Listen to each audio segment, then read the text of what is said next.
When I first heard about the Wii U, I thought the name was pretty dumb, right? I mean, it wasn't creative. But that's Nintendo, right? I mean, I get it. I get what they're trying to do. The Wii U is a perfect transition for Wii consumers.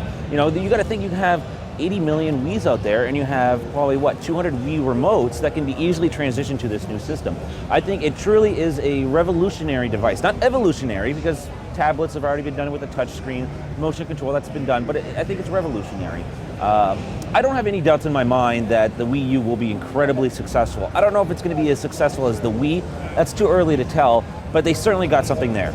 I do not like the ports. We're seeing a lot of ports like Darksiders. We saw, a new Assassin's Creed that's coming out next year.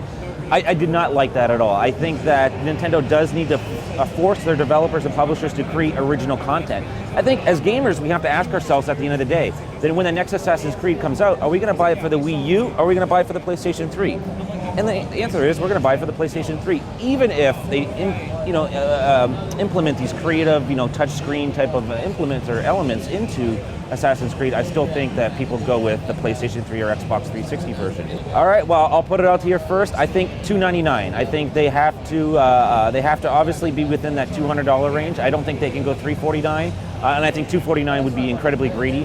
We do know that Nintendo Nintendo always makes a profit when they sell a console. So I think it might cost them $249 to make, and they're going to sell it for $299. The Vita name, I mean, I guess, after experiencing the Wii name and seeing the unveil, 5 years ago about the Wii, I think nothing shocks me anymore. I don't think there's really much in a name. I get it, Vita means life, okay, great for PlayStation. On the pricing, I think the pricing is interesting because they're the opposite of Nintendo. They operate off the razor blade model. They sell the razor at a loss, and they sell the blades at incredible margins. So there's no doubt that Sony is going to be losing money on every single Vita that they sell, but they're going to make it up on software. The pricing is just right. I think that the pricing is literally the best case scenario for Sony.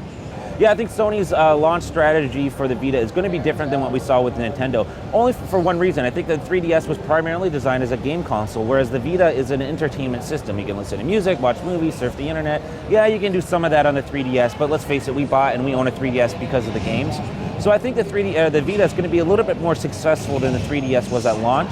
Again, I think we're going to see the complete opposite. If we remember the PSP, incredibly successful at launch. It was incredibly successful for a good year and a half to 2 years, and then it kind of tapered off. I think we're going to see that probably with the Vita. We hope that, of course, long term it's better. We hope they fix the piracy issues. We hope that, again, publishers create unique and original content and simply just don't port stuff over. If they do that, I have no doubt that the Vita will be successful as well.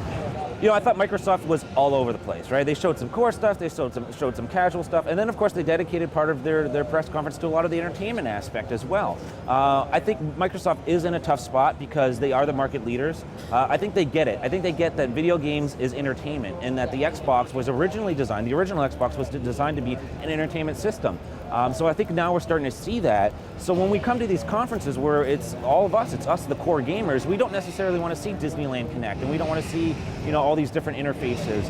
But the truth is, that's kind of where our industry is going. It's Microsoft's goal to keep their Xbox on all the time. They want you to have that Xbox on all the time, whether it's movies, music, video games, TV.